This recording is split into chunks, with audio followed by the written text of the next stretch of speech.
안녕하세요. 시사요양맨 허피스트입니다. 오늘은 핀란드에서 찾은 한국의 미래라는 제목으로 여러분께 말씀드리겠습니다. 이 책은 강충영 선생님의 원저인데 제가 핵심적인 부분만 요약해서 앞으로 몇 회에 나누어서 설명을 드리겠습니다. 자, 우선 우리가 교육과 복지, 정치에 대해서 생각해 보겠습니다. 요즘 우리나라의 큰 이슈가 교육계에서 나오고 있습니다. 쌍둥이의 학교에서의 성적 비리 문제, 또 사립유치원의 문제, 그 외에도 산적한 교육 문제가 있습니다. 이러한 교육 문제를 해결을 할 때 어떻게 해야 될까요? 교육의 문제는 교육계 내부에서만 해결되지가 않습니다. 교육의 문제는 복지와 정책과 밀접하게 연관이 돼 있죠. 그래서 교육의 문제를 해결하려면은 정치와 언론을 통해서 또한 복지를 잘 갖추어 놔야 교육도 제대로 되는 것입니다. 우리는 이러한 사례, 잘된 사례를 핀란드를 통해서 알아보겠습니다. 그러면 우선 핀란드가 어떤 나라인지 한번 보겠습니다. 핀란드는 춥고 배고픈 유럽의 북쪽에 있는 조그만 나라입니다. 옆나라 스웨덴으로부터 650년이나 식민지 지배를 받았습니다. 또 그 직후에 러시아로부터 108년이나 또 식민지 지배를 당했죠. 러시아로부터 독립한 이후에는 4개월간 내전을 거쳤습니다. 우리나라 3년보다는 짧습니다만 치열한 내전을 거쳤죠. 이러한 내전을 통해서 핀란드의 영웅이 생기기도 했습니다. 그리고 한 20년 후에는 소련과 무려 또 2번이나 전쟁을 하게 됩니다. 첫 번째 전쟁은 독일과 소련이 밀약을 해서 소련이 핀란드를 지배하도록 이렇게 합의한 거에 대해서 저항을 하면서 생겼습니다. 이때 유명한 스키 부대, 스키복을 입고 스키를 타고 또 가벼운 기관단총, 우리나라에서는 따발총이라고 부르는 이걸 가지고 게릴라처럼 저격을 통해서 소련군에 맞선 겁니다. 물론 군대의 수는 상대가 안 되죠.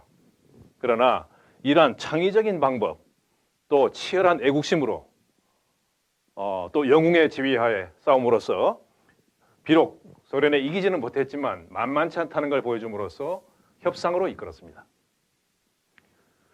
2차 대전 종전 후에는 이번에는 독일과 전쟁을 합니다. 왜냐하면 2차 소련과 핀란드 전쟁 때 그는 이 독일과 동맹을 통해서 소련을 공격했지만 2차 대전은 전범국인 독일에 대해서 소련과 핀란드가 또 연합해서 싸운 거죠. 그래서 8개월간의 전쟁을 통해서 독일 병력을 핀란드 땅에서 몰아내게 됩니다. 자, 이러한 여러 차례의 치열한 전쟁을 통해서 고생 많이 했습니다. 땅도 우리나라보다 작고 인구도 작습니다. 그런데 이 나라가 지금은 어떻습니까? 경제 부흥을 해서 복지와 교육, 정치마저 아까 말씀드린 3가지 중요 요소 최선진국이 되었습니다. 1인당 국민소득은 무려 52,000불, 우리나라는 지금 3만 불이 약간 넘습니다. 그 다음에 피사가 측정한 교육 경쟁력은 한국과 핀란드가 항상 1, 2위를 다투고 있습니다. 자, 보시다시피 핀란드, 지배했던 스웨덴, 그 오른쪽에 러시아가 있죠. 독일은 이 아래쪽에 있습니다. 자, 우선 교육 분야를 보겠습니다. 우리나라와 핀란드의 교육 경쟁력은 어떤 차이가 있을까요? 피사라는 것은 Program for International Student Assessment라고 하는 약자죠. 국제 학생 평가 프로그램입니다. 이 피사 프로그램에서 한국과 핀란드가 매년 거의 세계 1, 2위를 하고 있습니다. 자, 그런데 국제적으로 교육 전문가들이 평가할 때는 핀란드의 교육은 relaxed and flexible, 그죠? 편안하고 융통성이 많다. 예, 그리고 이해와 적용을 중시한다 하는 겁니다. 그런데 한국은 test driven, 시험 위주라는 거죠. 예, 그리고 rigid curriculum, 딱딱한 융통성이 없는 커리큘럼. 예, 그리고 rote, 구태의연하다, 획일적이다 하는 겁니다. 이런 거를 반복하는 이러한 좀 네거티브한 측면을 지적을 했습니다. 자, 그런데 반면에 양국이 공통점은 뭘까요? 교육에서 교사의 자질이 우수하다는 겁니다. 네, 우리나라도 교사들 상당히 좋은 대우를 해주고 있고 다들 교사가 선망의 직업이죠. 핀란드는 최소한 석사 이상, 그 다음에 상당한 훈련을 거친 훌륭한 자질의 사람들만을 교사로 채용을 하고 또 상당히 우리나라보다 훨씬 좋은 대우를 해줍니다. 그리고 무엇보다 사회적으로 존경을 받죠. 교사가 성적을 조작한다든지 또는 학생을 굿한다든지 모욕한다든지 미투 이런 거는 생각할 수가 없습니다. 핀란드에서는. 자, 그래서 무엇보다 결정적인 차이는 우리나라는 학생 개인의 단순한 암기와 성적 지향적이다. 그죠? 잘하지 않습니까? 그런데 핀란드는 협업을 통해서 그룹 단위로 디스커션 하면서 창의적인 발상을 연구하고 교육하는 그러한 위주다 하는 것입니다. 여기에서 엄청난 차이가 발생하고 있습니다.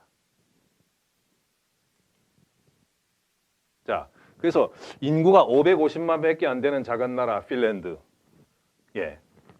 우리나라하고 똑같죠? 내수 경제가 한계가 있습니다. 우리나라는 인구가 10배 정도 되지만 그래도 여전히 내수가 한계가 있죠. 그래서 70년대부터 수출 위주로 우리가 경제를 갖고 왔습니다.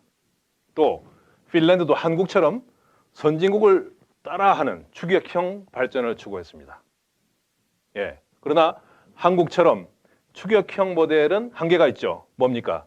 따라가지만은 추월은 못한다는 거죠. 앞서가지는 못합니다. 따라는 잘 갑니다. 그리고 해외 경기에 영향을 많이 받죠. 네, 뭐 잘 아실 겁니다. 그래서 핀란드가 위기를 겪었는데 80년대까지는 핀란드가 소련의 원자재를 임가공하고 그래서 서유럽에 판매했습니다. 또 서유럽 제품은 소련에 중개 수출해서 많은 이득을 보고 경제가 좋았죠. 예, 그러나 1990년대 소련이 붕괴하고 또 독일이 통일하니까 그리고 또 신자유주의가 몰려오고 부동산 거품도 붕괴했습니다. 이러한 사태로 핀란드는 경제 위기를 맞게 됩니다. 자, 그럼 핀란드는 어떻게 해서 이러한 위기를 국가적인 위기를 극복하게 됐을까요? 우리는 NIS, 핀란드 국가혁신 시스템, National Innovation System이겠죠? 에 주목하게 됩니다. 이 시스템은 세계 최초로 국가 자체를 혁신한 그러한 시스템입니다. 그리고 이 시스템은, 이 개혁은 교육 분야에서 시작이 됐습니다. 아까 말씀드린 세 가지 분야, 교육, 복지, 정치. 이 중에서 핀란드 사람들은 교육으로부터 개혁을 시작한 것입니다. 그래서 창의력이 뛰어난 인재 육성하는 것이 가장 시급하다. 네, 이걸 최우선 중점을 뒀죠. 그래서 협동과 팀워크를 강화하고 우리나라처럼 뭐 무한 경쟁하면 협동이 될 수가 없겠죠. 팀워크 안 되겠죠. 그래서 협동과 팀워크 또 초중등 학교만 아니라 대학까지 모두 혁신형으로 전환하게 됩니다. 우리나라는 지금 뭐 혁신형 조금 하다가 지금 여러 가지 부작용이 있다고 지금 뭐 다시 또 뭐 없애자 이런 여러 가지 혼란이 있죠. 그러나 핀란드는 대학까지도 전부 혁신형으로 전환했습니다.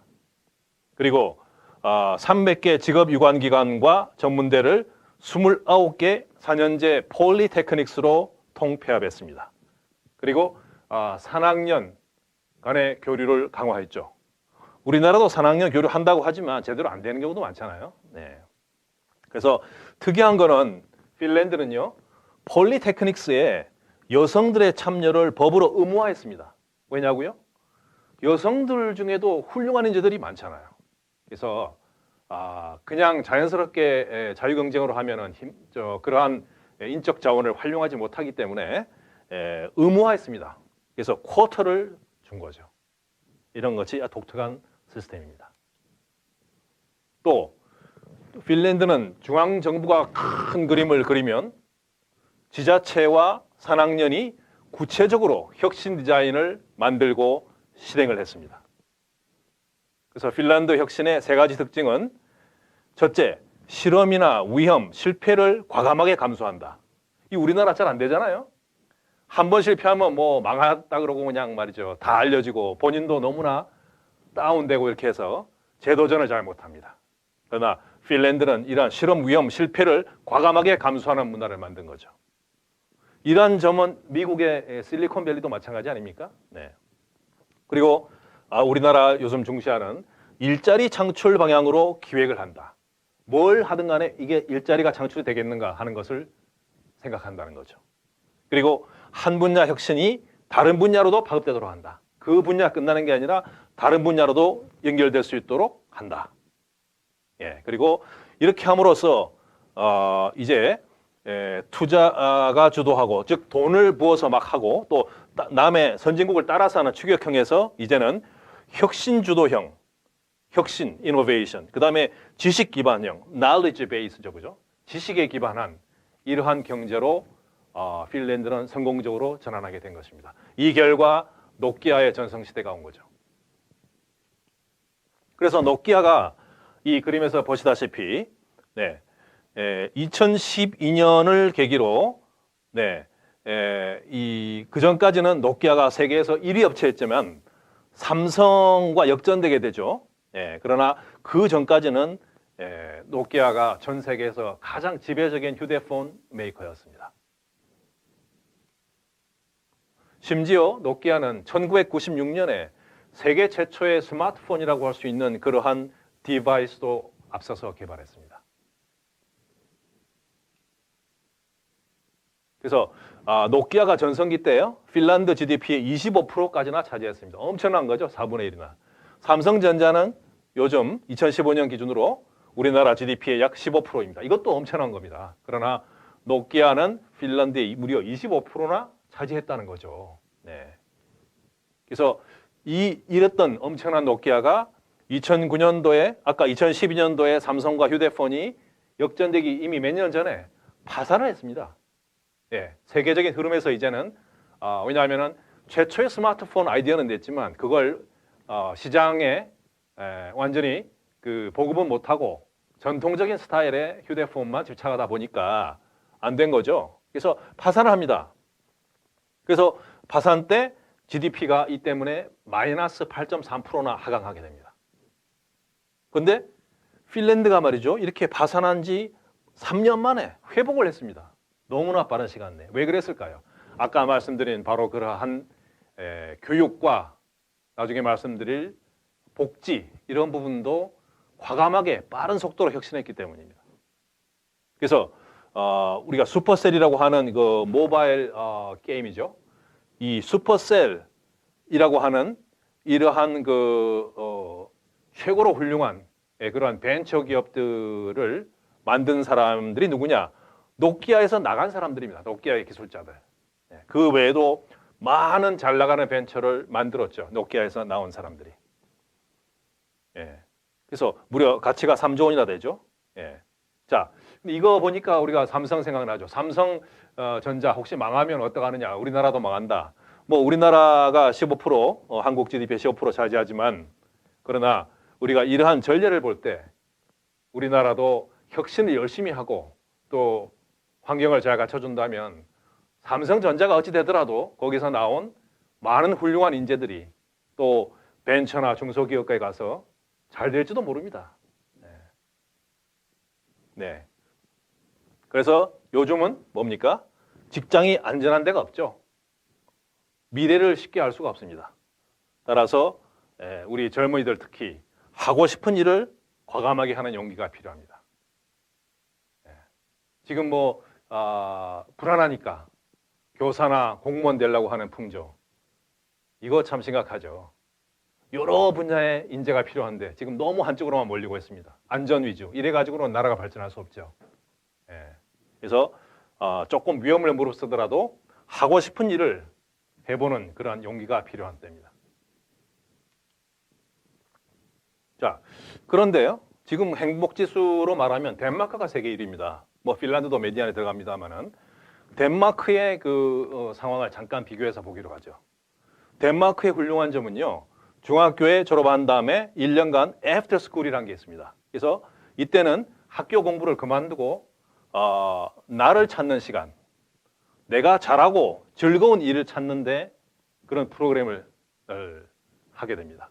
그래서 즉 not work but fun, 공부나 일이 아니라 재미로 하는 거죠. 이렇게 자기가 잘할 수 있고 즐거운 걸 함으로써 그것이 경쟁력이 되고 궁극적으로는 더 잘할 수 있는 일을 찾게 되는 것입니다. 그래서 개개인의 재능을 찾아줘서 즐겁게 하도록 해줘야 한다. 하고 싶은 일을 하는 사람이 많아져야 본인도 행복하고 사회가 행복하지 않겠습니까? 그리고 또 효율도 생깁니다. 하기 싫은 일 억지로 그냥 생계를 유지하기 위해서 하다 보면 재미도 없고 발전할 수가 없죠. 예, 그래서 이러한 자기가 잘할 수 있고 하고 싶은 일을 마음껏 할 수 있게 하려면 전제가 필요합니다. 그것은 직업제 교육이 원활하게 되어야 되고 또한 실업 기간 동안에 충분한 그 급여가 주어져야 되겠죠. 지금 우리나라도 점점 늘고 있습니다만 아직까지도 선진국에 비해서는 모자랍니다. 또 추가적으로 기본소득 같은 것이 주어진다면 즉 나이나 직업이나 어떠한 자기의 조건에 관계없이 기본소득을 국가에서 재정을 확보해 줄 수 있다면 생계에 너무 초조해하지 않고 자신이 하고 싶은 일을 준비하고 할 수가 있겠죠. 이러한 덴마크에서 우리가 생각해 볼 수 있는 점들입니다. 자, 그래서 우리나라로 다시 돌아옵니다. 한국이 지금 OECD 멤버 국가 중에서 조세 재정 소득 재분배 효과, 재분배하는 효과가 꼴찌 수준입니다. 예. 그래서 우리나라의 소득 재분배 효과가 낮은 이유가 뭐냐? 이 사회복지 지출을 너무 적게 하기 때문이죠.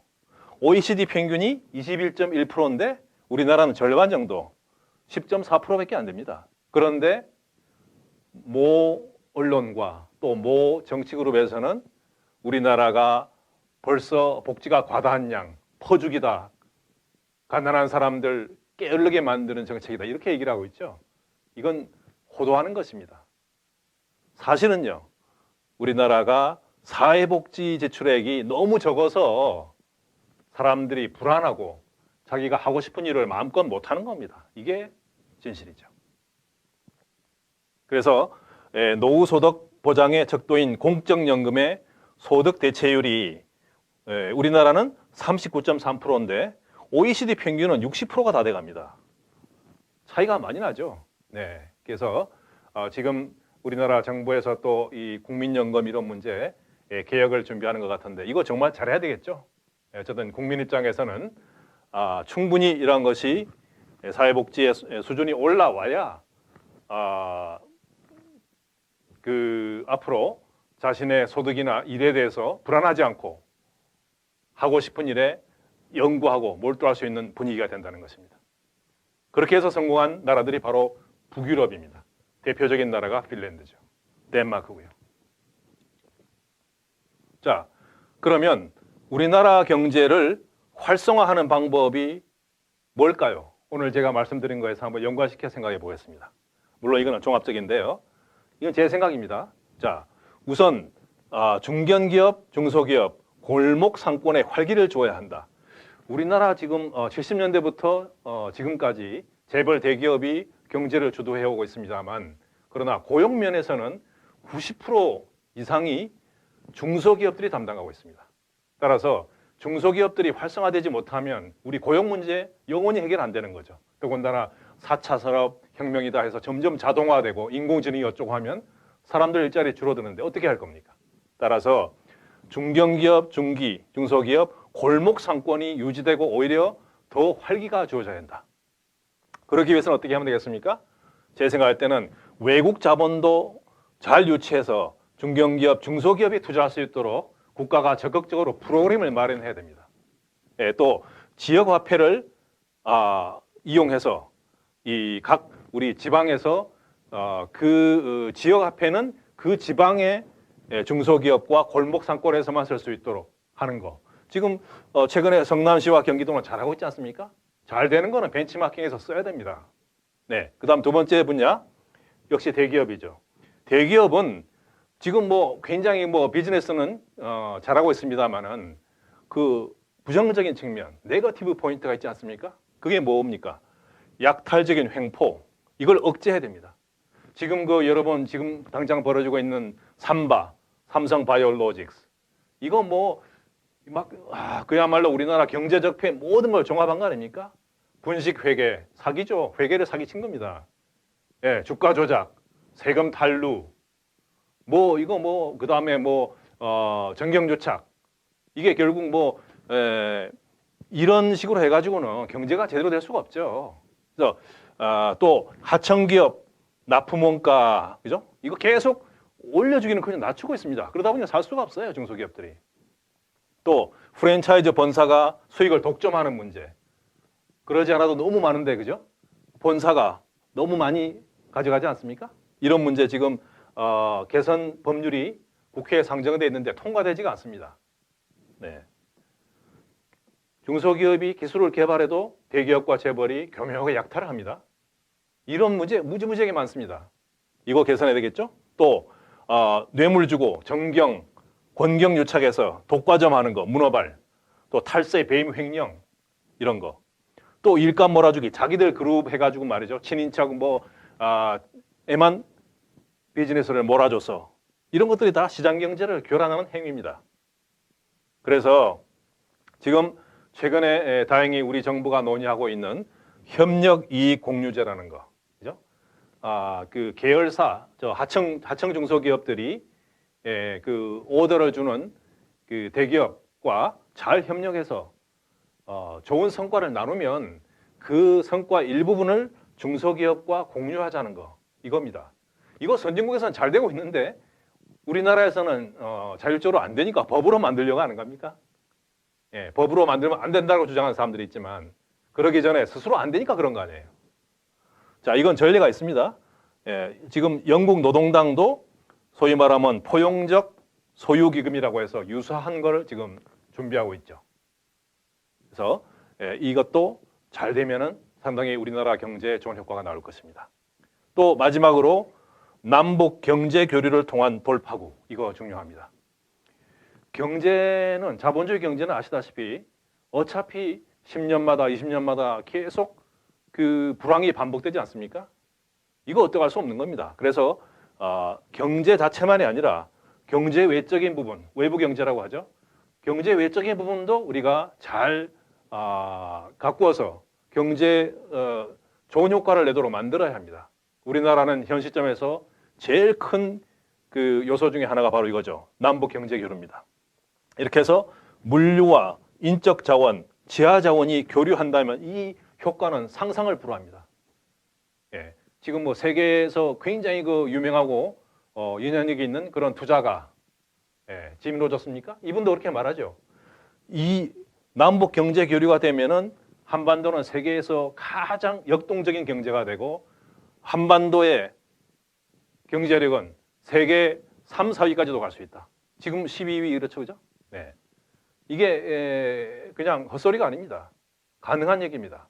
네, 그래서 이러한 거 이렇게 해서 우리가 경제를 활성화하기 위해서 이거는 어떻게 보면 조금 뭐 경제 분야에 관한 것이고 이건 조금 남북 간의 문제가 되겠습니다. 그러나 다음 시간부터 제가 또 말씀드릴 부분은 복지와 교육에서 잘하면은 결과적으로 경제에도 좋다는 거. 경제 자체만 가지고 해결하기 어렵습니다. 교육, 복지 이런 분야를 잘 개혁하면은 결과적으로 경제도 잘 된다 하는 그런 얘기를 다음 주에 이어서 계속 해드리겠습니다. 오늘은 여기까지 하겠습니다. 감사합니다.